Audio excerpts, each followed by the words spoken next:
श्रीमद् भगवद गीता अध्याय 11 श्लोक 5 संबंध।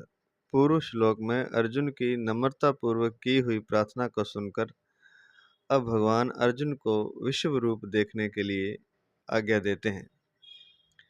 श्री भगवान वाच पश्य मे पार्थ रूपाणि शतशोऽथ सहस्रशः नानाविधानि दिव्यानि नानावर्णाकृतीनि च। श्री भगवान बोले, हे पृथानंदन, अब मेरे अनेक तरह के और अनेक वर्णों, रंगों तथा आकृतियों वाले सैकड़ों हजारों अलौकिक रूपों को तू देख।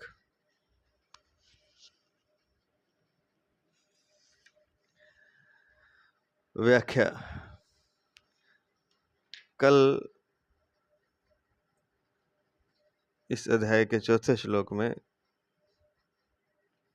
11वें अध्याय का चौथा श्लोक में अर्जुन ने प्रार्थना की थी भगवान से कि हे प्रभु, मेरे द्वारा आपका यह ईश्वर रूप देखा जा सकता है, ऐसा अगर आप मानते हैं तो हे योगेश्वर, आप अपने उस अविनाशी स्वरूप को मुझे दिखा दीजिए।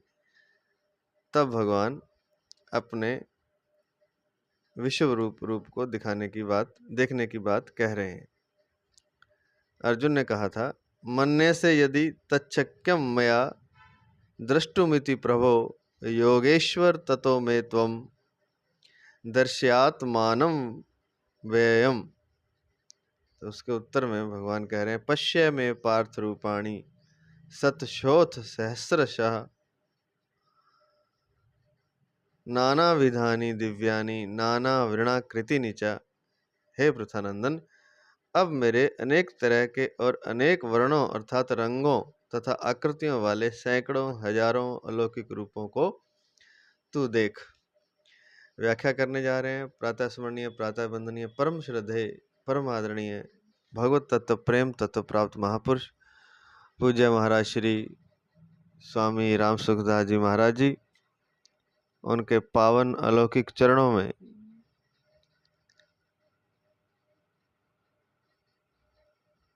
अनंत दंडवत नमन करते हुए उनके ग्रंथ साधक संजीवनी से, जो कि गीता पर उनकी विस्तृत व्याख्या है, से व्याख्या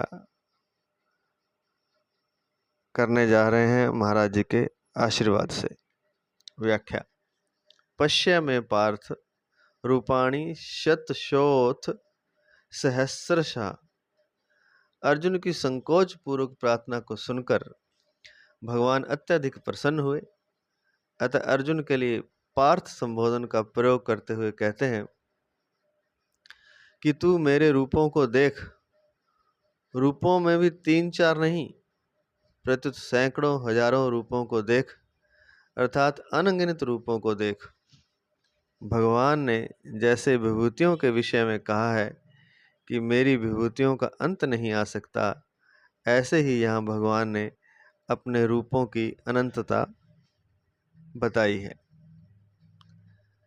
नाना विधानि दिव्यानि नाना वर्णाकृतीनि च। अब भगवान उन रूपों की विशेषताओं का वर्णन करते हैं कि उनकी तरह तरह की बनावट है, उनके रंग भी तरह तरह के हैं, अर्थात कोई किसी रंग का तो कोई किसी रंग का, कोई पीला तो कोई लाल, आदि आदि। उनमें भी एक एक रूप में कई तरह के रंग हैं। उन रूपों की आकृतियां भी तरह तरह की हैं, अर्थात कोई छोटा तो कोई मोटा, कोई लंबा तो कोई चौड़ा, आदि आदि। जैसे पृथ्वी का एक छोटा सा कण भी पृथ्वी ही है, ऐसे ही भगवान के अनंत अपार विश्व रूप का एक छोटा सा अंश होने के कारण यह संसार भी विश्व रूप ही है। परंतु यह हरेक के सामने दिव्य विश्व रूप से प्रकट नहीं है। परंतु संसार रूप से ही प्रकट है। कारण कि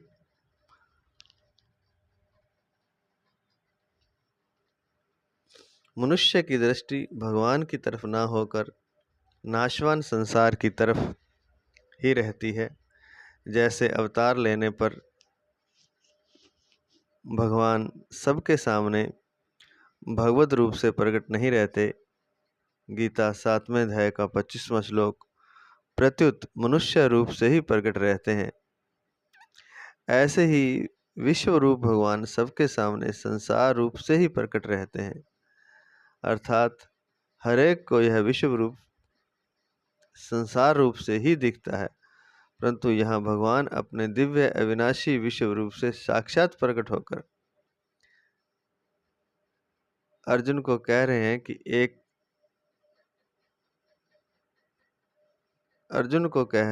कि तू मेरे दिव्य रूपों को देख।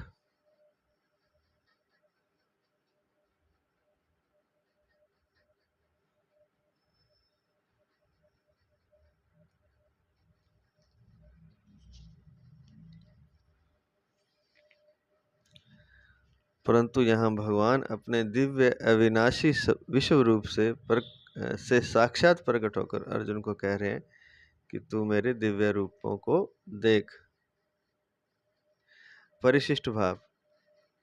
अर्जुन ने तो अपने को असमर्थ मानकर भगवान से अपना एक ईश्वर रूप दिखाने की प्रार्थना की थी और उसको भगवान की इच्छा पर छोड़ दिया था, पर भगवान उनको सैकड़ों हजारों रूपों को देखने की बात करते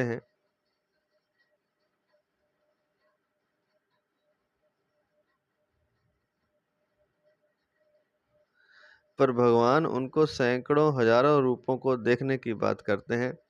इससे सिद्ध होता है कि भगवान की इच्छा छोड़ने से साधक को जो लाभ होता है वह अपनी इच्छा से, अपनी बुद्धि से नहीं होता। इससे सिद्ध होता है कि भगवान की इच्छा पर छोड़ने, भगवान की इच्छा नहीं, भगवान की इच्छा पर छोड़ने से साधक को जो लाभ होता है वह अपनी इच्छा से, अपनी बुद्धि से नहीं होता। कारण कि मनुष्य कितनी ही विद्याएं, कला, कौशल आदि सीख ले, कितने ही शास्त्र पढ़ ले, तो भी उसकी बुद्धि तुच्छ सीमित ही रहती है। साधक में जितनी सरलता, निर्बलता, निर्भिमानता का भाव होगा उतना ही वह भगवान को जानेगा। जितनी सरलता, निर्बलता, निर्भिमानिता का भाव होगा उतना ही वह भगवान को जानेगा।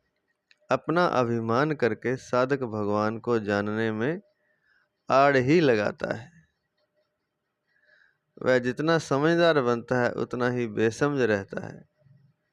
अपने को समझदार मानने से यह समझदारी का गुलाम हो जाता है। मानने से वह समझदारी का गुलाम हो जाता है। वह जितना निराभिमान होता है, समझदारी का अभिमान नहीं करता, उतना ही वह समझदार होता है।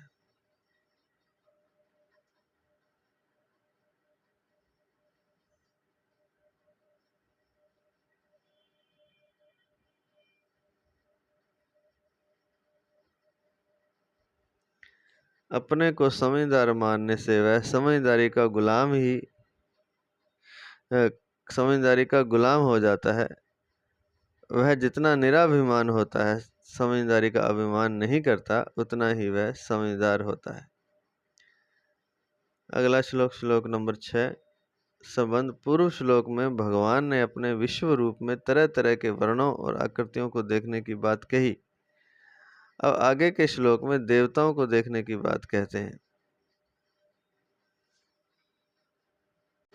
श्लोक नंबर 6। पश्यादित्यान् वसून् रुद्रान् अश्विनौ मरुत्स्तथा बहुन्यदृष्टपूर्वाणि पश्याश्चर्याणि भारत। हे भरत वंशोद्भव अर्जुन, 12 आदित्यों को, 8 वसुओं को, 11 रुद्रों को 2 अश्विनी कुमारों को तथा 49 मरुदगणों को देख, जिनको तूने पहले कभी देखा नहीं। ऐसे बहुत से आश्चर्यजनक रूपों को भी तू देख। 12 आदित्यों को पश्यादित्यान, आदित्य 12 हैं। वसून, वसु 8 वसु हैं। रुद्रान 11 रुद्र हैं। अश्विनो 2 अश्विनी कुमार हैं। 49 मरुदगण हैं। हवा 49 प्रकार की है। मरुतस्तथा बहुन्य दष्ट पूर्वाणी, जिनको तूने पहले कभी देखा नहीं।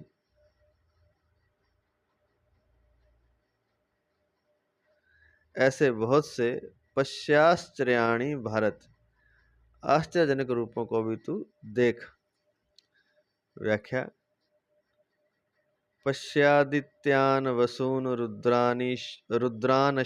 रुद्रानश्विनो मरुतस्तथा। अदिति के पुत्र धाता, मित्र, अर्यमा, शक्कर, वरुण, अंश, भग, विवस्वान, पूषा, सविता, तपस्टा और विष्णु, ये 12 आदित्य हैं। पुनः सुन लें। अदिति के जो पुत्र हैं वो 12 आदित्य हैं, 12 सूर्य भी कह सकते हैं इनको, जिनमें धाता, मित्र, अर्यमा, शक्र, वरुण, अंश, भग, विवस्वान, पूषा, सविता, त्वष्टा और विष्णु, ये 12 आदित्य हैं। महाभारत आदि पर्व 65वां अध्याय 15वां-16वां श्लोक। अब 8 वसु कौन से हैं? धर, ध्रुव, सोम, अह, अनिल, अनल, प्रत्युष और प्रभास, ये 8 वसु हैं। महाभारत आदि 66वां अध्याय 18वां श्लोक।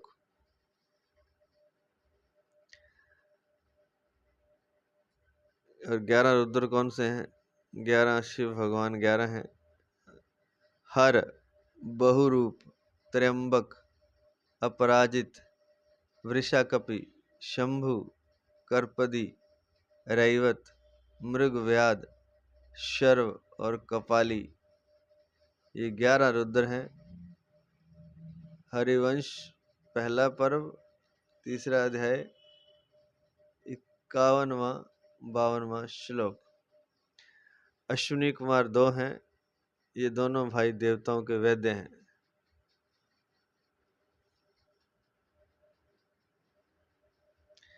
तो ये इनके नाम बता दिए।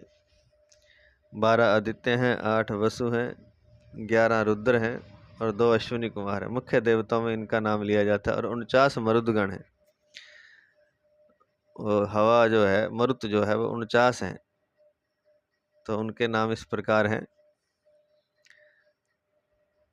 जब प्रसंग आता रामचरितमानस में, जब रावण की लंका को श्री हनुमान जी जला रहे होते हैं, तब 49 प्रकार की वायु चलती है। चली मरुत 49, ऐसा वहाँ आता। तो 49 प्रकार की वायु कौन सी है, उनके नाम क्या हैं? सत्व ज्योति, आदित्य, सत्य ज्योति, त्रियग ज्योति, सज्ज्योति, ज्योतिष्मान, हरित, ऋतजित, सत्यजित, सुषेण, सेनजित, सत्यमित्र, अभिमित्र, हरिमित्र, कृत, सत्य, ध्रुव, धर्ता, विधर्ता, विधार्य, धवांत, धुनि, उग्र, भीम, अभियु, साक्षिक, साक्षिप, इद्रिक, अन्याद्रिक, याद्रिक, प्रतिकृत, ऋक, समिति, सरंभ, संरंभ, ईदृक्ष, पुरुष, अन्यदृक्ष, चेतसः चेतस, समिता, समिदृक्ष, प्रतिदृक्ष, मरुति, शरत, देव, दिश, ययुः, अनुदृक्, साम, मानुष और विष, ये 49 मरुत हैं। वायु प्राण 67वां अध्याय 123वें से 130वें श्लोक तक। इन सबको तू मेरे विराट रूप में देख। तो मुख्य मुख्य देवता हैं, 12 आदित्य हैं, 11 रुद्र हैं, 8 वसु हैं, 2 अश्विनी कुमार हैं, 49 मरुदगण हैं। तो इनको तू मेरे विराट रूप में देख। 12 आदित्य, 8 वसु, 11 रुद्र और 2 अश्विनी कुमार, ये 33 कोटि अर्थात 33 प्रकार के देवता संपूर्ण देवताओं में मुख्य हैं। ये 33 हो गए ना कुल। 12 आदित्य, 8 वसु 20, 11 रुद्र 31 और 2 अश्विनी कुमार 33। इसलिए कहा, लोग कहते हैं 33 करोड़ देवी देवता। यहाँ लिखा है 33 कोटि, 33 कोटि है। तो 33 कोटि मतलब प्रकार होता है संस्कृत में, और भी अर्थ होते हैं वैसे तो, लेकिन मुख्य जो यहाँ जो अर्थ है वो है कोटि का प्रकार। तो इस प्रकार 33 प्रकार के देवता संपूर्ण देवताओं में मुख्य हैं। देवताओं में मरुदगणों का नाम भी आता है, पर वे 49 मरुदगण इन 33 प्रकार के देवताओं से अलग माने जाते हैं। चूंकि यहाँ आया है मरुदगण, मरुत तथा 49 मरुदगण, लेकिन ये 49 मरुदगण इन 33 प्रकार के देवताओं से अलग माने जाते हैं, क्योंकि वे सभी दैत्यों से देवता बने हैं। इसलिए भगवान ने तथा पद देकर मरुदगणों को अलग बताया। मरुत तथा, क्योंकि वे दैत्यों से देवता बने हैं, इसलिए इनमें उनको शामिल नहीं किया जा सकता। हाँ, तथा देकर भगवान ने उनको बताया अवश्य है। तो मुख्य देवता 33 कोटि ही हैं। हालांकि देवताओं में मरुदगणों का नाम आता है, पर वे इन 33 प्रकार के देवताओं से अलग माने जाते हैं, क्योंकि वे सभी दैत्यों से देवता बने हैं। इसलिए भगवान ने भी तथा पद देकर मरुदगणों को अलग बताया है ना। मरुत तथा पश्यादित्यान वसून रुद्रांश्विनो मरुत तथा। तो ये बहुन्य दृष्ट पूर्वाणी पश्याश्चर्याणि भारत। तुमने इन रूपों को पहले कभी आंखों से नहीं देखा है, कानों से नहीं सुना है, मन से चिंतन नहीं किया है, बुद्धि से कल्पना नहीं की है। इन रूपों की तरफ तुम्हारी कभी वृत्ति ही नहीं गई है। ऐसे बहुत से अदृष्ट रूपों को तू अब प्रत्यक्ष देख ले। इन रूपों को देखते ही आश्चर्य होता है कि अहो, ऐसे भी भगवान के रूप हैं। ऐसे अद्भुत रूपों को तू देख। परिशिष्ट भाव। पिछले श्लोक में भगवान ने विराट रूप में अनेक तरह के और अनेक रंगों तथा आकृतियों वाले रूपों को देखने की बात कही थी। अब उसी बात को इस श्लोक में विस्तार से कहते हैं। भगवान के कथन का तात्पर्य है कि सभी देवता मेरे स्वरूप हैं, अर्थात उन देवताओं के रूप में मैं ही हूँ। गीता 9वें अध्याय का 23वां श्लोक। अगला श्लोक नंबर 7। संबंध। भगवान द्वारा विश्व रूप देखने की आज्ञा देने पर अर्जुन की यह जिज्ञासा हो सकती है कि मैं इस रूप को कहाँ देखूं। अतः भगवान कहते हैं,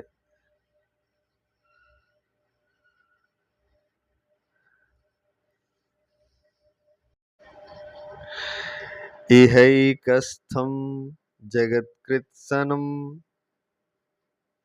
पश्याद्य सचराचरम् मम देहे गुडाकेश यच्चान्यद्द्रष्टुमिच्छसि यच्चान्यद्रष् यच्चान्याद् यच्चान्यद्द्रष्टुमिच्छसि। हे नींद को जीतने वाले अर्जुन, मेरे इस शरीर के एक देश में चराचर सहित संपूर्ण जगत को अभी देख ले। इसके सिवाय तू और भी जो कुछ देखना चाहता है वह भी देख ले। व्याख्या। गुडाकेश, गुडाकेश, गुडाकेश, गुड़ा नहीं गुड़ा, गुड्डा, गुडाकेश। निद्रा पर अधिकार प्राप्त करने से अर्जुन को गुडाकेश कहते हैं। यहाँ यह संबोधन देने का तात्पर्य है कि तू निरालस्य होकर सावधानी से मेरे विश्व रूप को देख।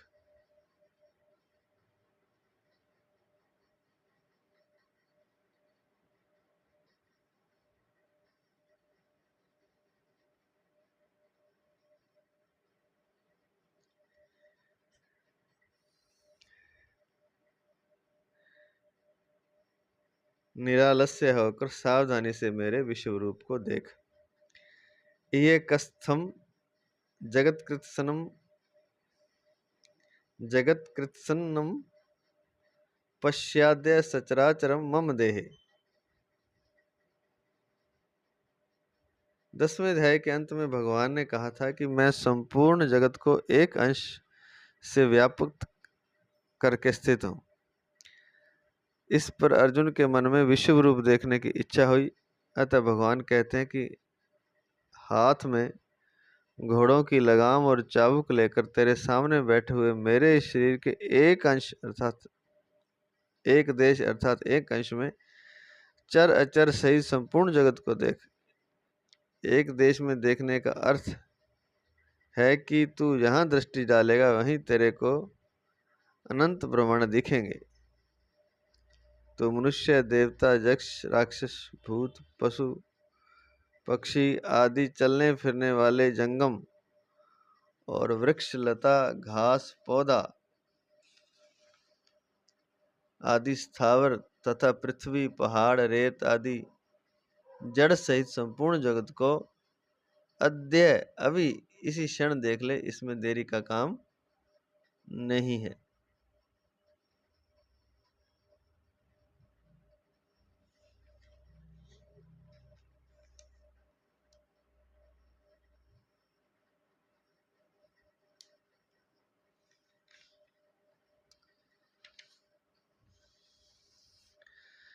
यच्चान्यद् द्रष्टुमिच्छसि। भगवान के शरीर में सब बातें वर्तमान थी, अर्थात जो बातें भूतकाल में बीत गई हैं और जो भविष्य में बीतने वाली हैं वे सब बातें भगवान के शरीर में वर्तमान थी।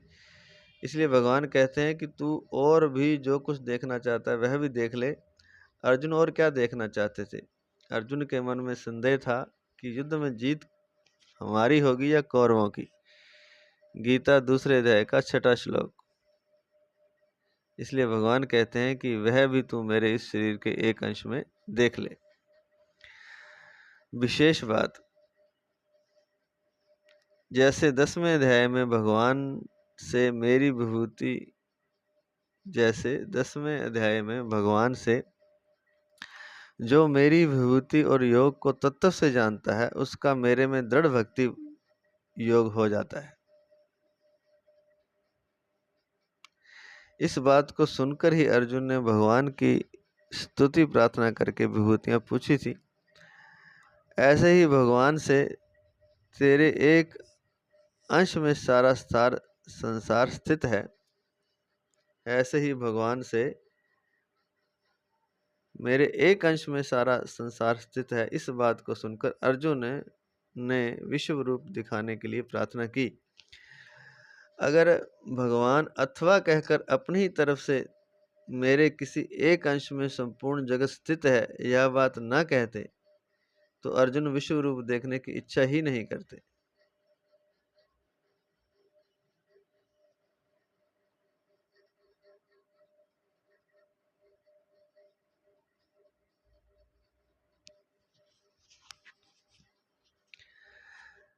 अर्जुन विश्व रूप देखने की इच्छा ही नहीं करते। जब इच्छा ही नहीं करते तो फिर विश्व रूप दिखाने के लिए प्रार्थना कैसे करते?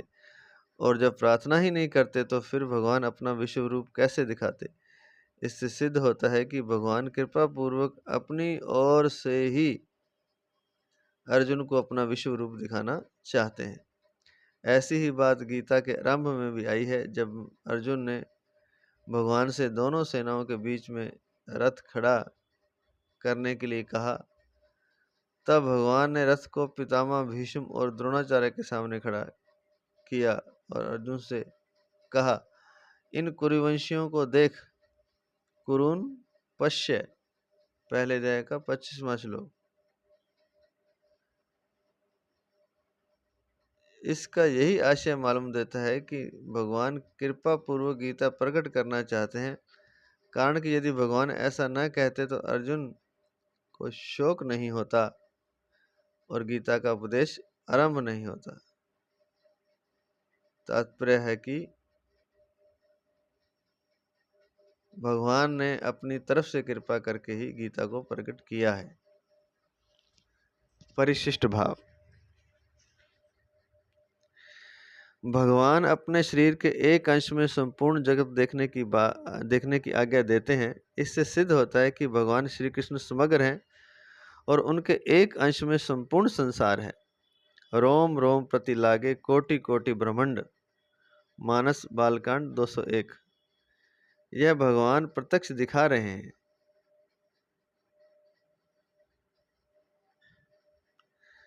जब संपूर्ण संसार भगवान के किसी एक अंश में है तो फिर भगवान के सिवाय क्या बाकी रहा? सब कुछ भगवान ही हुए। इसलिए भगवान अर्जुन से कहते हैं कि तू जो कुछ भी देखना चाहता है वह सब तू मेरे विराट रूप में देख सकता है। अर्जुन युद्ध का परिणाम देखना चाहते थे, जिसको उन्होंने विराट रूप में ही देख लिया। गीता इसी अध्याय का 26वां 27वां श्लोक। तो जो युद्ध का परिणाम देखना चाहते थे, कौन जीता कौन हारा, आगे आएगा इसी अध्याय का 26वां 27वां श्लोक। तो वह उन्होंने भगवान के विराट रूप में देख लिया। अगला श्लोक, श्लोक नंबर 8। भगवान ने 3 श्लोकों में 4 बार पश्य पद से अपना रूप देखने के लिए आज्ञा दी। इसके अनुसार ही अर्जुन आंखें फाड़ फाड़ कर देखते हैं और देखना चाहते भी हैं, परंतु अर्जुन को कुछ भी नहीं दिखता। इसलिए अब भगवान आगे के श्लोक में अर्जुन को न देखने का कारण बताते हुए उनको दिव्य चक्षु देकर विश्व रूप देखने की आज्ञा देते हैं।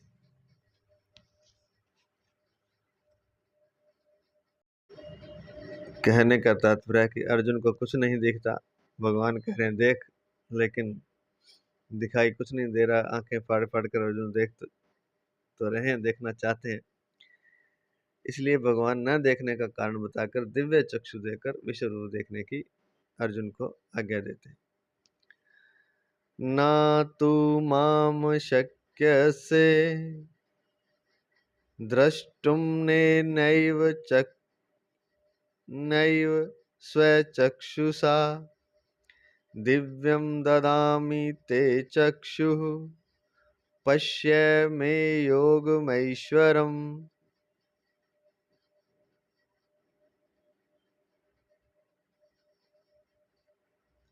8वां श्लोक 11वें अध्याय का।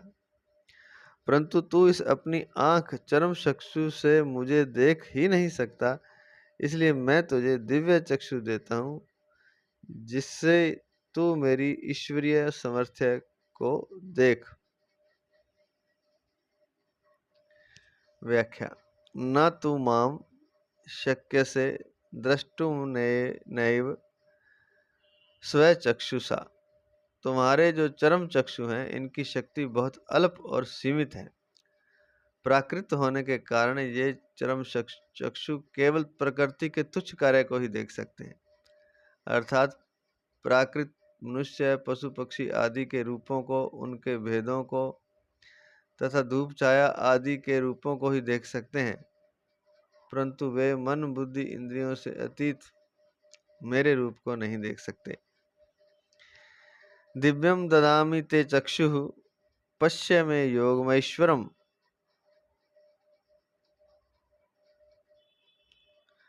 मैं तुझे अतीन्द्रिय अलौकिक रूप को देखने की सामर्थ्य वाले दिव्य चक्षु देता हूँ, अर्थात तेरे इन चरम चक्षुओं में ही दिव्य शक्ति प्रदान करता हूँ, जिससे तू अतीन्द्रिय अलौकिक पदार्थ भी देख सके और साथ ही साथ उनकी दिव्यता को भी देख सके।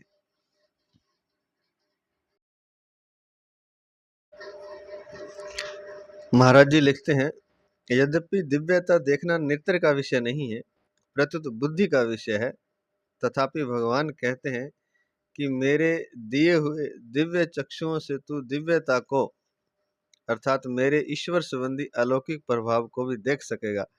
तात्पर्य है कि मेरा विराट रूप देखने के लिए दिव्य चक्षुओं की आवश्यकता है। पश्य क्रिया के दो अर्थ होते हैं, बुद्धि अर्थात विवेक से देखना और नेत्रों से देखना। क्योंकि महाराज जी ने लिखा पिछले पैराग्राफ में कि दिव्यता देखना नेत्र का विषय नहीं, प्रत्युत बुद्धि, बुद्धि अर्थात विवेक का विषय है। तो वही बात यहाँ लिखी है कि पश्य क्रिया के दो अर्थ होते हैं। पश्य होता है देखना, तो एक तो बुद्धि विवेक से देखना और दूसरा नेत्रों से देखना। 9वें अध्याय के 5वें श्लोक में भगवान ने पश्य में योग महेश्वरम कहकर बुद्धि के द्वारा देखने अर्थात विवेक के द्वारा देखने जानने की बात कही थी। अब यहाँ पश्य में योग महेश्वरम कहकर नेत्रों के द्वारा देखने की बात कहते हैं। विशेष बात,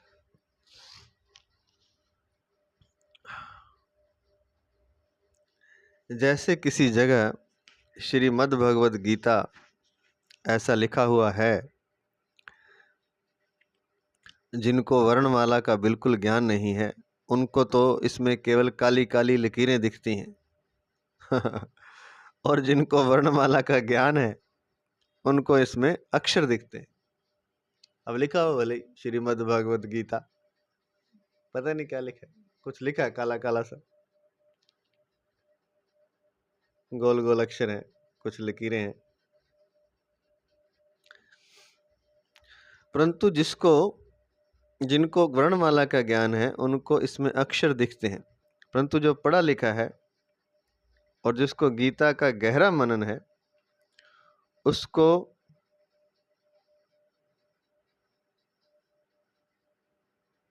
श्रीमद् भगवद गीता ऐसा लिखा हुआ दिखते ही गीता के अध्यायों की, श्लोकों की, भावों की सब बातें दिखने लग जाती हैं।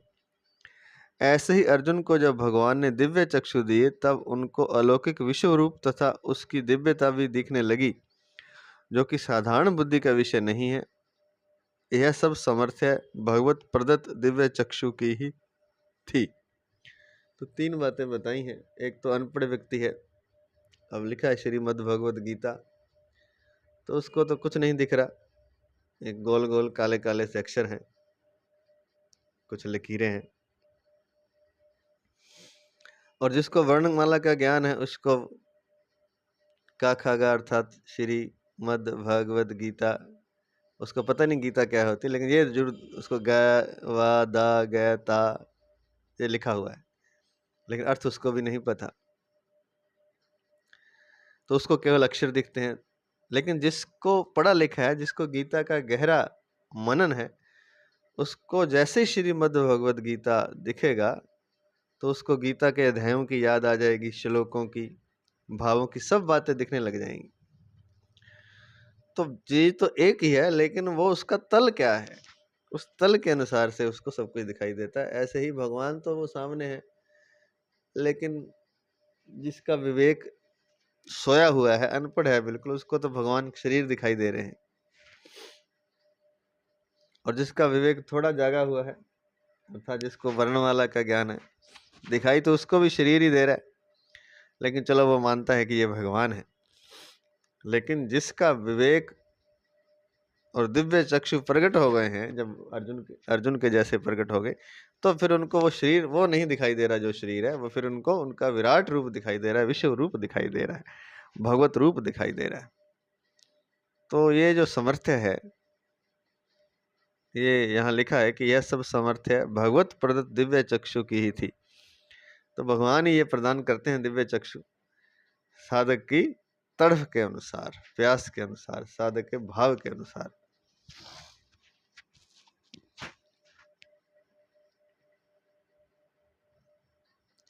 अब यहाँ एक शंका होती है कि जब अर्जुन ने चौथे श्लोक में कहा कि अगर मैं आपके विश्व रूप को देख सकता हूं तो आप अपने विश्व रूप को दिखा दीजिए, तब उसके उत्तर में भगवान को यह 8वां श्लोक कहना चाहिए था कि तू अपने इन चर्म चक्षुओं से मेरे विश्व रूप को नहीं देख सकता, इसलिए मैं तेरे को दिव्य चक्षु देता हूं। परंतु भगवान ने वहां ऐसा नहीं कहा, परंतु दिव्य चक्षु देने से पहले ही पश्य पश्य कहकर बार बार देखने की आज्ञा दी।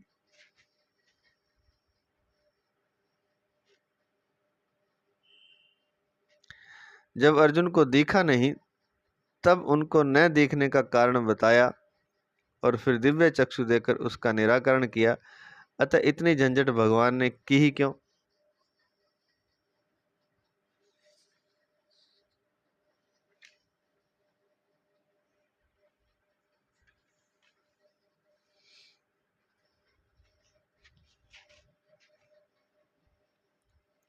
साधक पर भगवान की कृपा का क्रमशः कैसे विस्तार होता है, यह बताने के लिए ही भगवान ने ऐसा किया है। क्योंकि भगवान का ऐसा ही स्वभाव है। भगवान अत्यधिक कृपालु हैं। उन कृपा सागर की कृपा का कभी अंत नहीं आता। भक्तों पर कृपा करने के लिए उनके विचित्र विचित्र ढंग हैं। जैसे पहले तो भगवान ने अर्जुन को उपदेश दिया। उपदेश के द्वारा अर्जुन के भीतर के भावों का परिवर्तन कराकर उनको अपनी विभूतियों का ज्ञान कराया।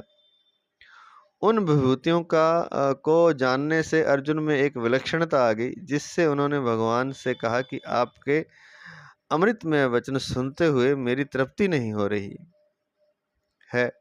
विभूतियों का वर्णन करके अंत में भगवान ने कहा कि ऐसे तरह तरह की विभूतियों वाले अनंत ब्रह्मांड मेरे एक अंश में पड़े हुए हैं।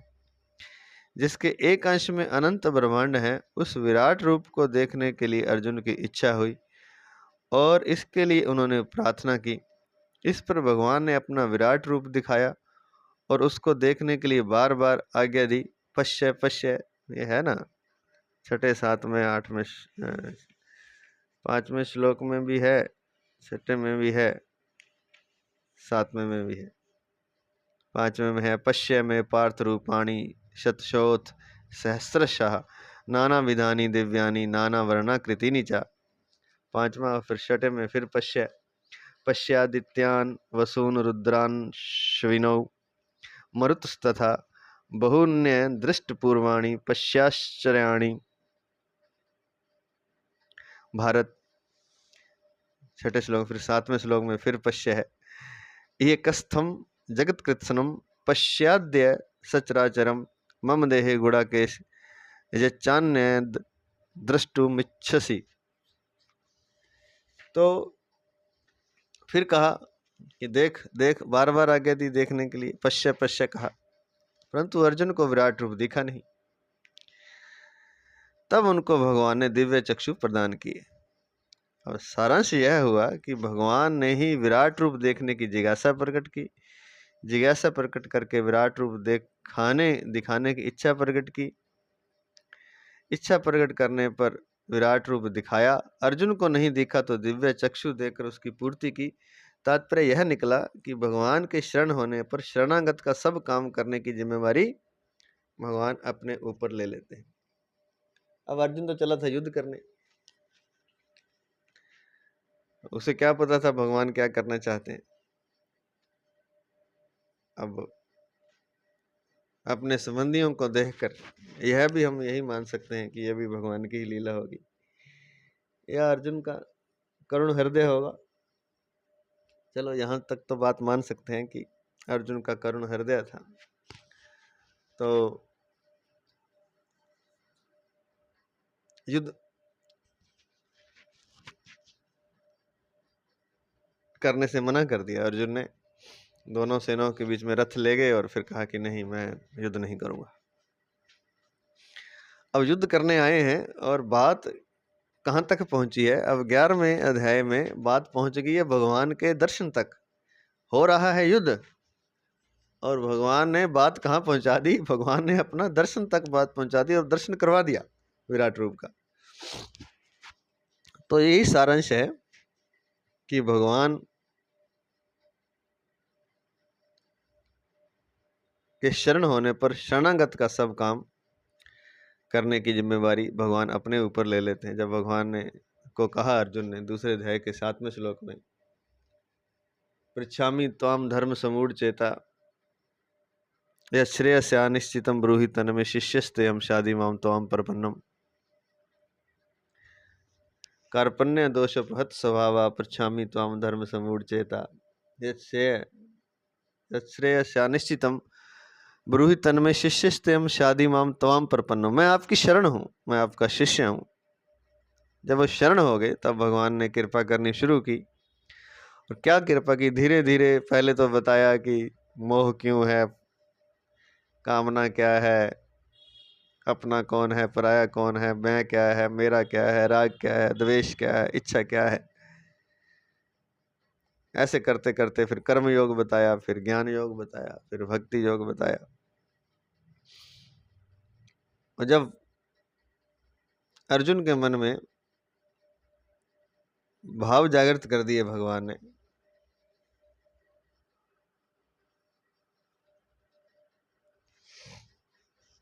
तो भगवान ने अर्जुन को उपदेश दे करके अर्जुन के भीतर के जो भाव थे वो जागृत कर दिए। कहाँ तो युद्ध हो रहा था और कहाँ भगवत दर्शन की प्यास अर्जुन के मन में पैदा हो गई। और फिर भगवान ने कहा कि ऐसी ऐसी मेरी विभूतियां हैं, सूर्य भी मैं हूँ, हिमालय भी मैं हूँ, गंगा भी मैं हूँ, पीपल भी मैं हूँ, इंद्र भी मैं हूँ, कमल भी मैं हूँ। जो जो श्रेष्ठ चीजें हैं वो सब मैं हूँ।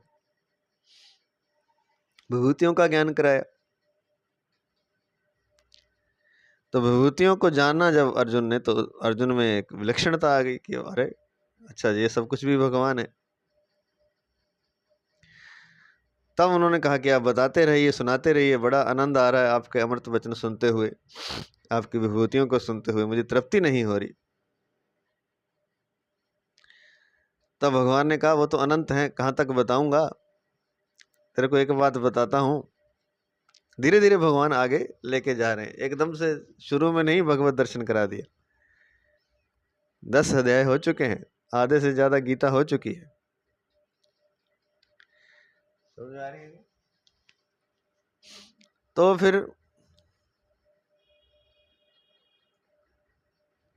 भगवान ने कहा कि मैं जो तेरे सामने बैठा हूं, तो विभूतियों की क्या बात है, मुझ में सीधा ही देख ले, क्योंकि मेरे एक अंश में अनंत ब्रह्मांड पड़े हुए हैं। तब उस भगवान ने बताया है, खाली देखने के लिए नहीं कहा कि मेरे एक अंश में अनंत ब्रह्मांड है, मैं तेरे सामने हूं, लेकिन मेरे एक अंश में अनंत ब्रह्मांड है। तब अनंत ब्रह्मांड हैं जिनके एक अंश में उस विराट रूप को देखने के लिए अर्जुन की इच्छा हुई।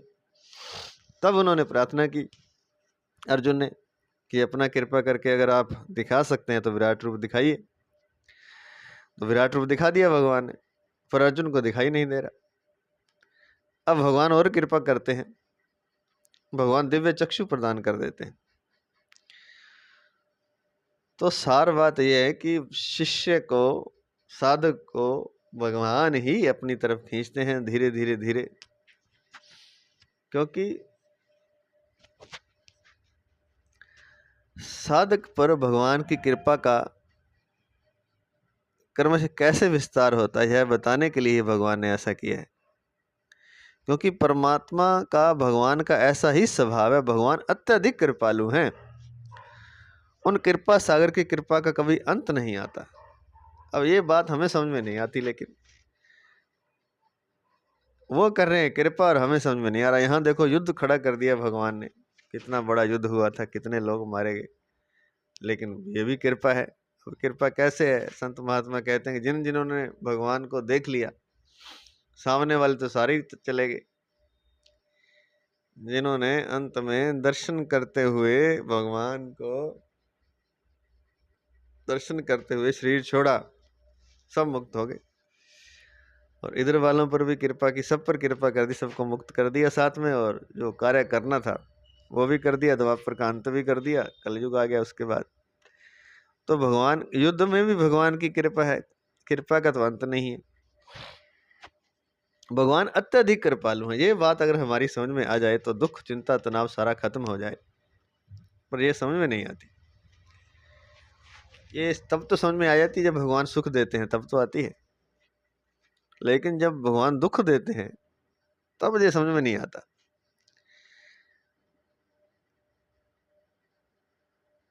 सुख में सिमरन सब करे, दुख में करे ना कोई।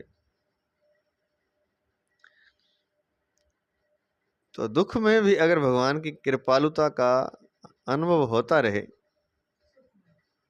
दुख में,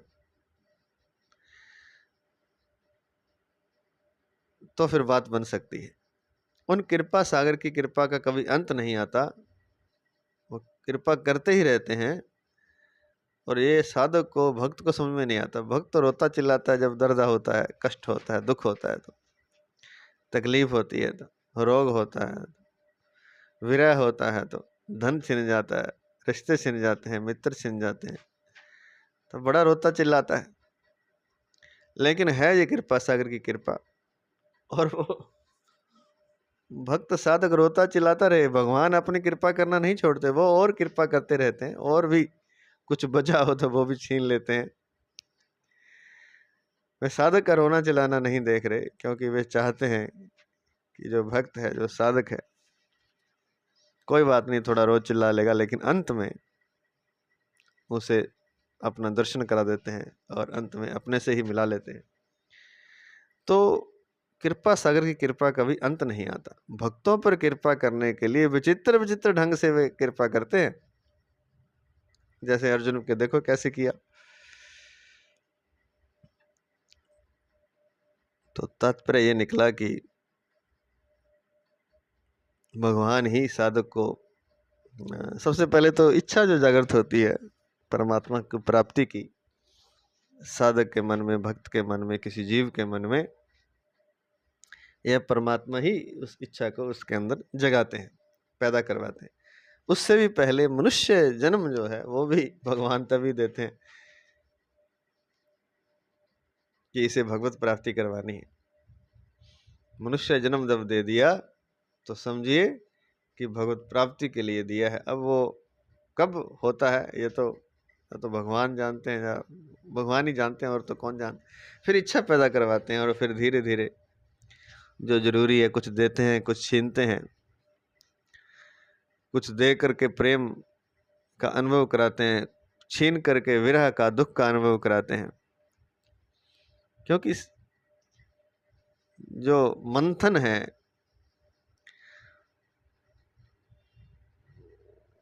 वो द्वैत से होता है, दो से होता है। जैसे छाछ को पहले बिलोते हैं, तो जो उसमें बिलोना होता था, आजकल तो मशीन से करते हैं, तो पहले वो दाएं जाता था बाएं, एक रस्सी से खींचते थे उसको दाएं बाएं हाथ से, तो पहले दाएं तरफ फिर बाएं तरफ, तो दोनों तरफ घूमता था। और आजकल और भी मशीनें आ गई जिनमें वो ऐसे ही दोनों तरफ घूमता है, तो दोनों तरफ घूमे तो वो अच्छी तरह से मंथन होता है। फिर उसमें से नवनीत निकलता है, मक्खन निकलता है, और फिर वो अच्छी तरह मंथन से फिर निकलता है। तो ये जो छीनना है, देना है, प्रेम देना है, प्रेम लेना है, स्वास्थ्य देना है, बीमारी देनी है, ये सब भगवान मंथन करते हैं, झिंझोड़ते हैं, निचोड़ते हैं। क्योंकि विचित्र विचित्र ढंग है भगवान के भक्तों पर कृपा करने के। सब पर एक जैसी कृपा नहीं, अलग अलग तरह से होती है। तो सारांश ये है कि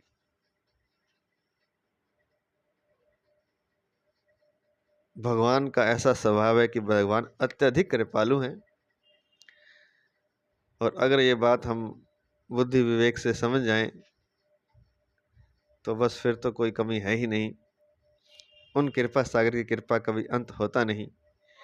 भक्तों पर कृपा करने के लिए विचित्र विचित्र ढंग से कृपा करते हैं और अंततः अपने में मिला लेते हैं। बीच में बहुत तूफान उठाएंगे, बहुत आंधियां आती हैं, बहुत कुछ उखड़ जाता है, बहुत कचरा भी हो जाता है, धूल उठ जाती है, लेकिन अंत में अपनी करुणा की बरसात से सब शांत कर देते हैं, सब धो देते हैं, सब पवित्र कर देते हैं, सब सुहावना कर देते हैं। तो अंत में परिशिष्ट भाव दिया है महाराज जी ने।